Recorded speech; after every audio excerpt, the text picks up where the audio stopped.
Hello అండి, అందరికీ నమస్కారం. Welcome to Vasantha's channel. ఈ రోజు నేను చెప్పబోయే కథ అవక్రీతుడు. ఈ కథ నేను పిల్లలు వీరు మీకు తెలుసా శ్రీ గణపతి సచ్చిదానంద స్వామీజీ చెప్పిన కథల సంపుటి అనే బుక్ లో చదివాను. బడికి వెళ్లి గురువుల దగ్గర వినయంగా విద్యాభ్యాసం చేయడం కూడా ఒక తపస్సే. నిజానికి బ్రహ్మచర్య దశలో ఉన్నవారికి ఇదే ఉత్తమ తపస్సు. ఇది మన ధర్మశాస్త్రాల సిద్ధాంతం. అవక్రీతుడనే మునికుమారుడి చరిత్ర ఈ సిద్ధాంతాన్ని నిరూపిస్తుంది.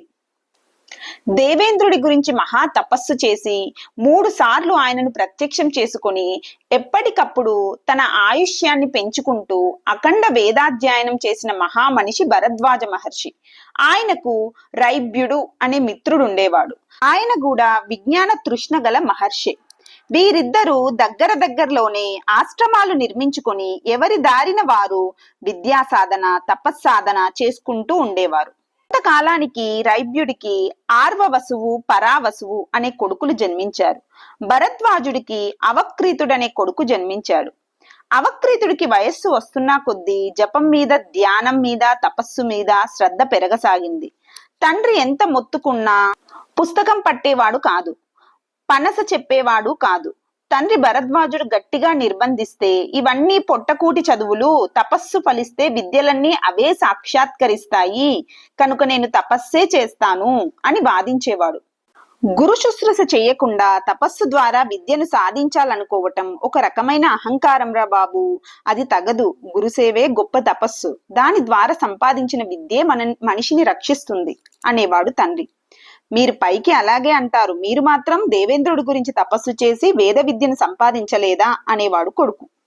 నేను తపస్సు చేసి ఆయుష్యాన్ని మాత్రమే సంపాదించా, విద్య మాత్రం గురువుల దగ్గరే నేర్చుకున్నా, కష్టపడి వల్లించా, ఇది అర్థం చేసుకో అన్నాడు తండ్రి.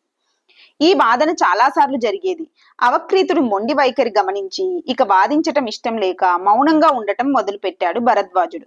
సరే పోనీలే, వేరే దురభ్యాసాలు లేకుండా తపస్సులో పడి ఉంటున్నాడు కదా, ఎవడి గీత ఎలా ఉంటే అలా జరుగుతుంది అనుకుని సరిపెట్టుకునేవాడు.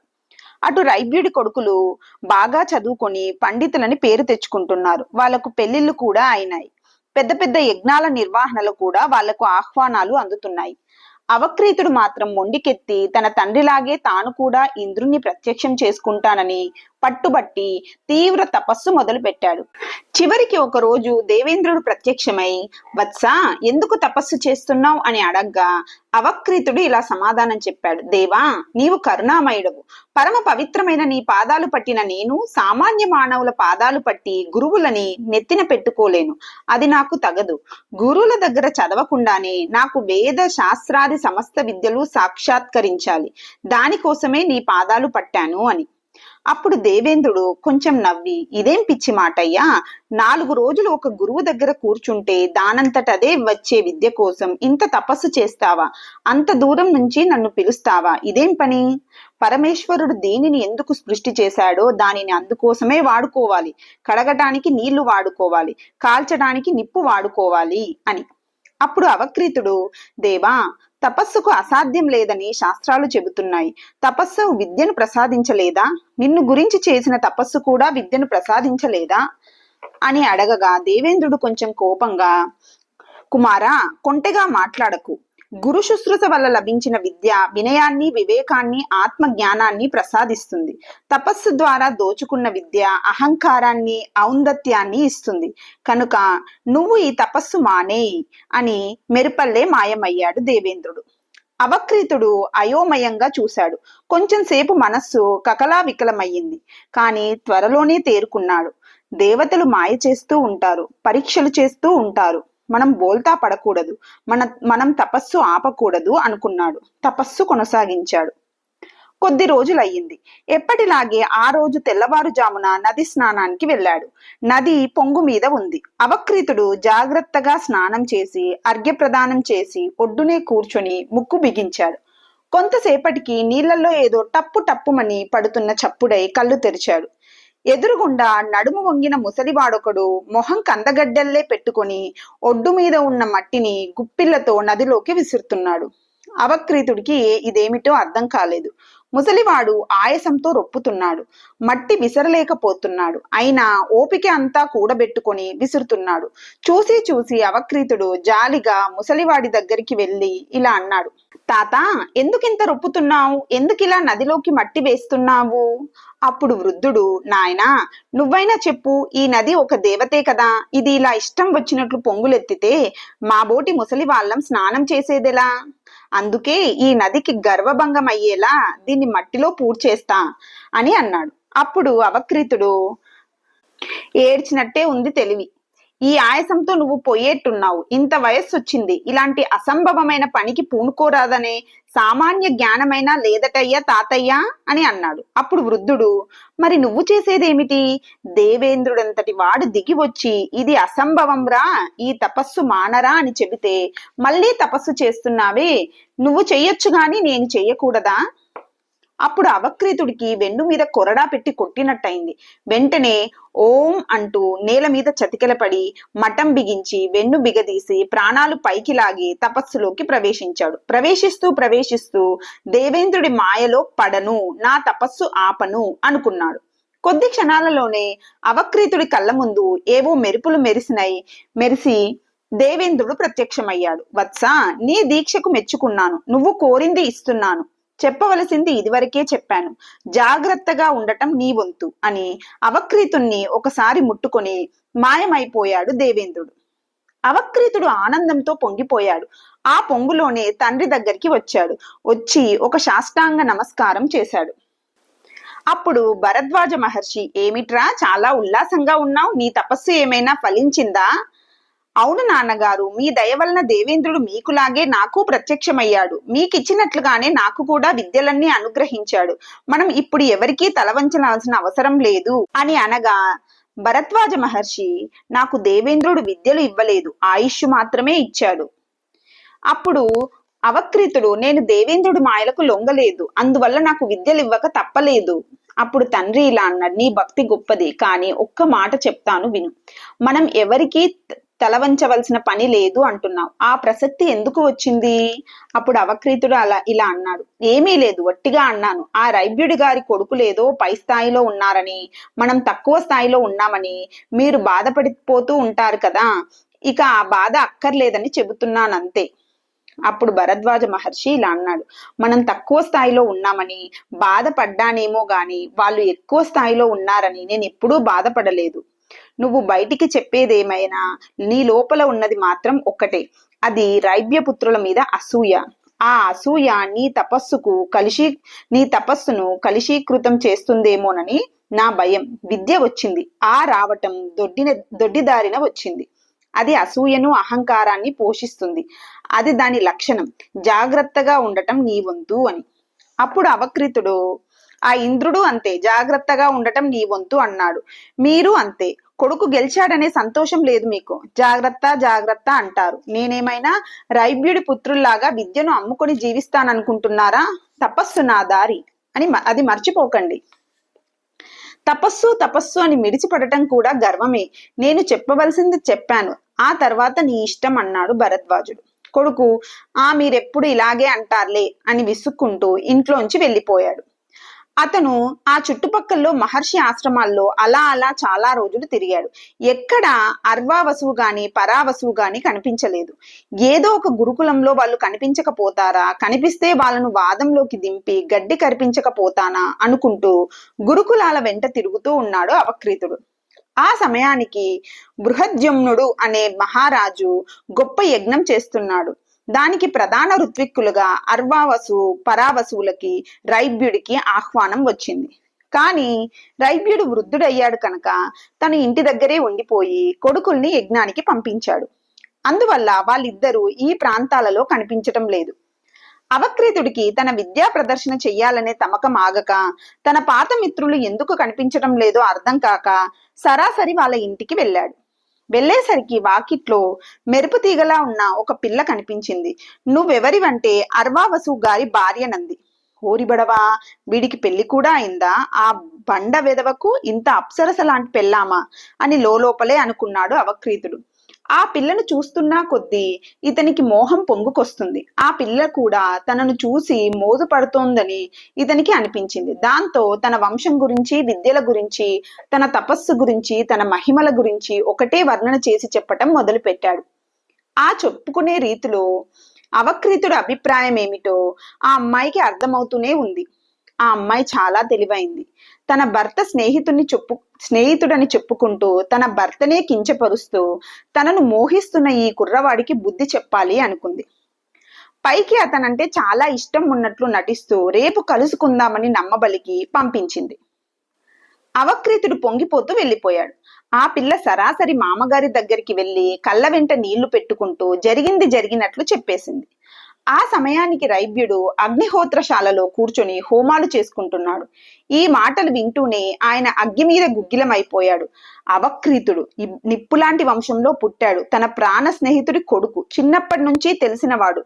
ఏదో తపస్సులో ఉంటున్నాడు అనుకుంటున్నవాడు ఇవాళ తన ఇంటికి వచ్చి తనను కనీసం పలకరించనైనా పలకరించకుండా మునిపల్లెలకే తలవంపుగా తన కోడెలతో ఇలాంటి పిచ్చి కూతలు కూస్తాడా అని మండిపడ్డాడా వృద్ధ తపస్వి. నా కోడళ్లను రక్షణ చేసుకోలేని చవటనా నేను? వీడి తపస్సు గొప్పదా? వీడి మహిమలు గొప్పవా? వీడి దొడ్డిదారి విద్య గొప్పదా? చూపించమను ఆ గొప్పేమిటో అని హూంకరిస్తూ ఆ వృద్ధ మహర్షి అక్కడికెక్కడే కొత్త హోమాలేవో మొదలు పెట్టాడు. చూస్తుండగానే ఆ హోమాల్లోంచి పెద్ద రాక్షసుడు ఒకడు పుట్టాడు.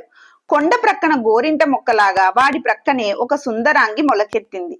ఇద్దరూ ఆ వృద్ధ మహర్షికి నమస్కరించారు. ఆయన వాళ్ళకేదో సంజ్ఞలు చేశాడు. సుందరాంగి ముందు చరచరా వెళ్ళిపోయింది. బండ రాక్షసుడు బద్ధకంగా కాళ్ళీడ్చుకుంటూ వెనకాలే వెళ్ళాడు. సుందరాంగి సరాసరి అవక్రీతుడి దగ్గరికి వెళ్ళింది. నీ అంత తపస్వి లేడంది, విద్యావంతుడు లేడంది, అందగాడు లేడంది. పడిపోయాడు కుర్రవాడు. కుర్రది మరిన్ని వగలు చూపించి అతని చేతిలో ఉన్న కమండలాన్ని తీసుకొని సరదాగా నృత్యం మొదలుపెట్టింది.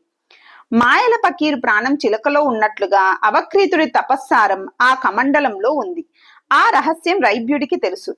అందువల్లే సుందరాంగి దానిని నెత్తిన పెట్టుకొని నృత్యం చేస్తుంది. ఈలోగా బండ రాక్షసుడు అక్కడికి చేరాడు. కమండలం చేతిలో లేని అవక్రీతుడు చూసి కాచుకో అంటూ మీదికి దూకాడు.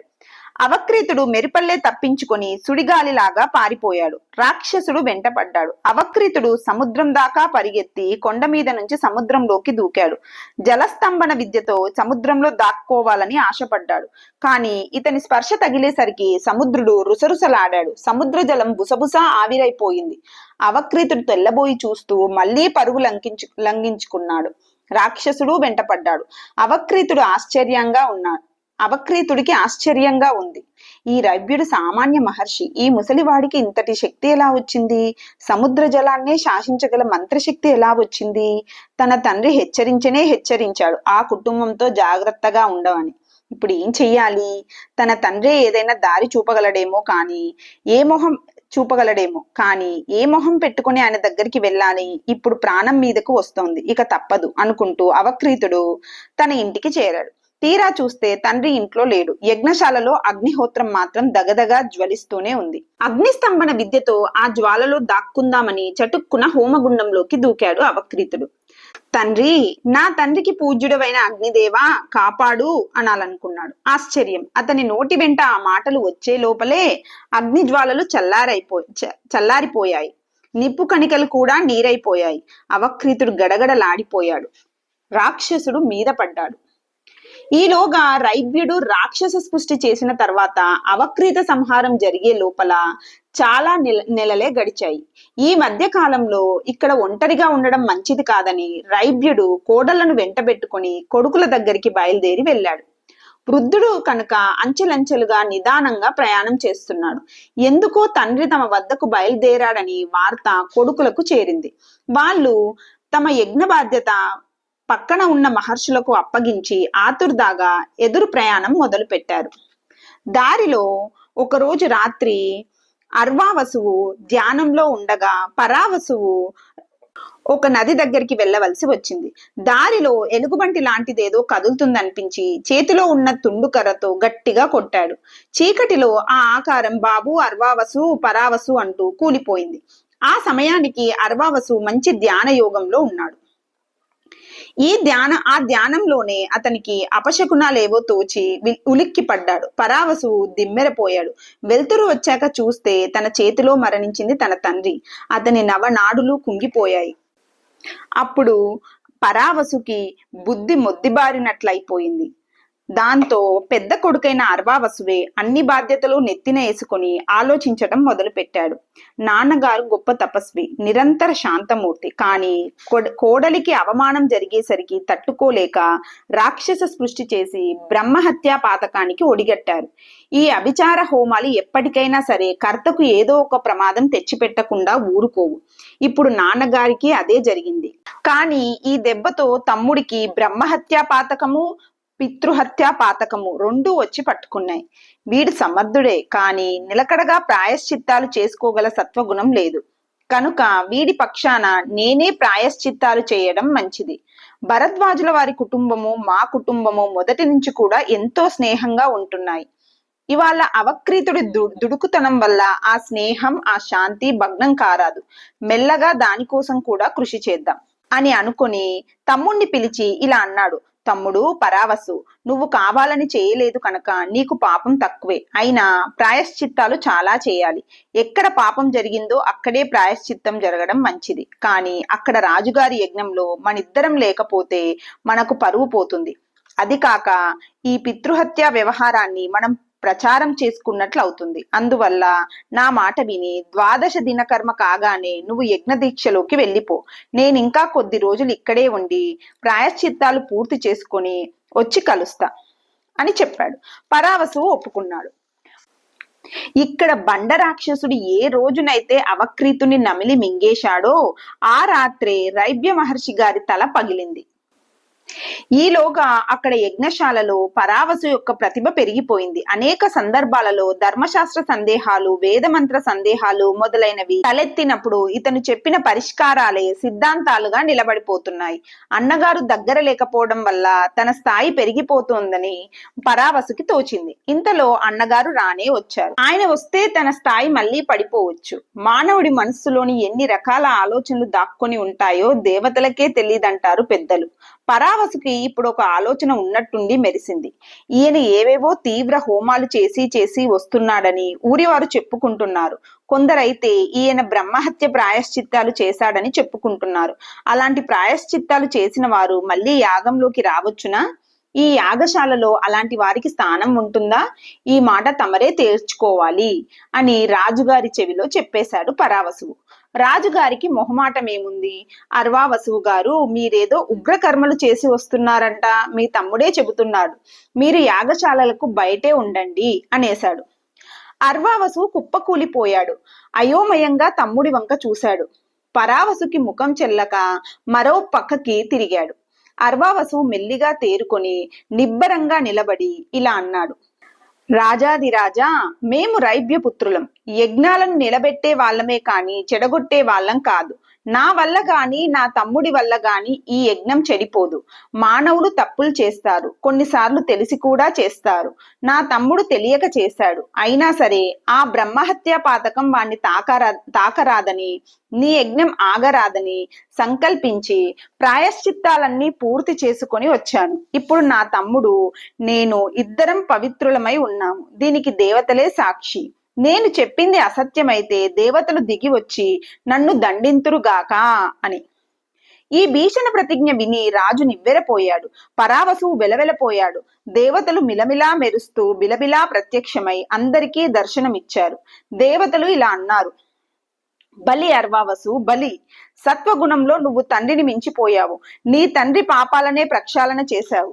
పదవి మోహంలో పడి ప్రత్యక్షంగా భాతృద్రోహానికి దిగిన తమ్ముణ్ణి కూడా కాపాడుకుంటూ ప్రతిజ్ఞ చేశావు. నీ సత్యనిష్టకు శాంతినిష్టకు మేమెంతో సంతోషిస్తున్నాము. కనుక నువ్వు ఏదైనా వరం కోరుకో అని. అర్వావసువు వినయంగా చేతులు జోడించి ప్రసన్నంగా ఇలా మనవి చేశాడు. దేవతలారా, ఈ మాటలు మీ అనుగ్రహమే తప్ప మీ ముందు ఈ మానవులెంత, వీళ్ళ శక్తులెంత, వీళ్ళ ఊహలెంత. నా తండ్రి మహా తపస్వి, శాంతికి పుట్టిల్లు. అయితేనేమి, కోడలికి అవమానం జరిగేసరికి మిత్రపుత్ర హత్యకు జంకలేదు. నా బాల్యమిత్రుడు అవక్రీతుడు, బాల భక్తుడు వాడు, తపోనిధి వాడు. అయితేనేమి అసూయకు ఆడదానికి ఓడిపోయాడు. వీడు నా తమ్ముడు, మా నాన్నకు రెండో ప్రాణం. నేనంటే ప్రాణం వీడికి. అయితేనేమి యాగశాలలో తోటి పండితుల స్తోత్రాలకు ఓడి పడిపోయాడు. ఇక నేనున్నాను. ఎంతసేపటికి నా తండ్రి, నా మిత్రుడు, నా తమ్ముడు అని ఆలోచిస్తున్నాను. నేనేమి ఎదిగాను? మీరు దయతో నన్ను మెచ్చుకుంటున్నారు. అది మీ విశాల హృదయానికి చిహ్నం. మీరు నిజంగా దయతలిస్తే మేమందరము కలిసి మా అల్పత్వాలను పోగొట్టుకునే అవకాశం మాకివ్వండి. ఎన్నో తపస్సులు చేసిన ముని కుటుంబాలు మావి. మళ్ళీ బ్రతికితే నిష్కల్మషంగా మీ సేవ చేయగల సాంప్రదాయ బలం మాకుంది. కనుక దయతలిచి నా తండ్రి రైభ్యుణ్ణి, నా మిత్రుడు అవక్రీతుణ్ణి ఇద్దరిని బ్రతికించండి. వారిలోనూ మా అన్నదమ్ములలోనూ ఉన్న దోషాలను తొలగించి పరిశుద్ధులను చేయండి. ఇదే నేను కోరగల వరం. అర్వావసువు కోరిన వరానికి దేవతలు పులకించిపోయారు. రైభ్యుడు, అవక్రీతుడు సజీవులై వచ్చి అర్వావసువును కౌగిలించుకున్నాడు. పరావసువు అన్నగారి కాళ్ళ మీద పడ్డాడు. దేవతలందరినీ చూశాడు అవక్రీతుడు. వారిలో తనకు వరాలిచ్చిన దేవేంద్రుడు కూడా ఉన్నాడు.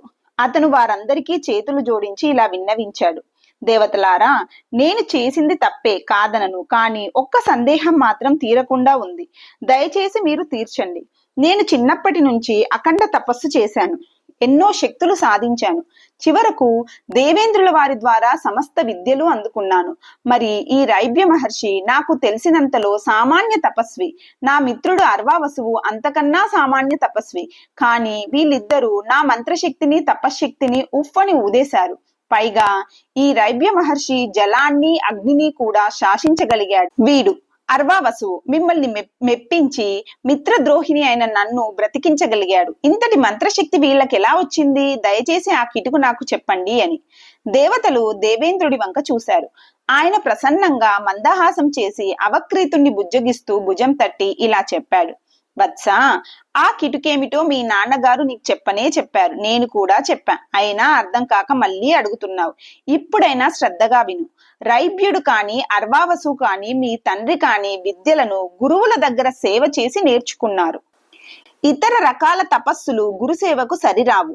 కనుక విద్యలు గాని, మంత్రాలు గాని వాళ్లకు ఫలించినట్లుగా నీకు ఫలించవు. బ్రహ్మ, విష్ణు, మహేశ్వరులు కలిస్తే గురువులో ఒక భాగం అవుతారు. అలాంటి గురువును పట్టుకొని విద్యలు సాధించారు వీళ్ళంతా. నువ్వు అహంకారంతో మానవులకు తలవంచనంటూ నన్ను పట్టుకొని దొడ్డిదారిన విద్యలు సాధించావు. వాళ్ళ గొప్పతనానికి మూల కారణం గురువు. ఇంతకన్నా వేరే కిటుకు ఏమీ లేదు. అవక్రీతుడికి అప్పటికి విషయం తలకెక్కింది. దేవతలు అందరినీ ఆశీర్వదించి అంతర్ధానమైపోయారు.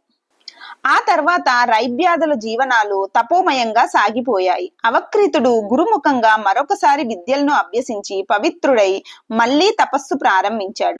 చూసారా బాలలు, గురుసేవ లేకుండా విద్య సంపాదించిన అవక్రీతుడి జీవితం ఎన్ని మెలికలు తిరిగిందో గమనించారా? ఇంతకు అవక్రీతుడు అంటే ఏమిటో తెలుసునా? తక్కువ వెలకు అమ్ముడు పోయినవాడు అని అర్థం. ఈ పేరు అతనికి బాగా సరిపోతుంది కదూ. అర్వావసువు అంటే జాతి గుర్రంలా విలువైన వాడు అని అర్థం. పరావసువు అంటే రెండు అర్థాలు, విలువ తరిగినవాడు, విలువ పెరిగినవాడు అని. ఈ కథలో తమ్ముడికి ఈ రెండు అర్థాలు సరిపోతున్నాయి కదూ. ఈ కథ ద్వారా గురువుల ద్వారా విద్యాభ్యాసం చేయడమే ఒక తపస్సుని గుర్తించడం ఈనాటి విద్యార్థులు నేర్చుకోవాలి. విద్యాభ్యాసం అంటే అక్షరాలు బట్టి పట్టడం కాదని, సద్గుణాలు కూడా కలిసినప్పుడే అక్షర జ్ఞానం విద్యగా ఎదుగుతుందని, అప్పుడే మన విలువ పెరిగి మనం అర్వావసూలమై దేవతలకు ప్రీతి పాత్రులం అవుతామని మీరు నేర్చుకోవాలి.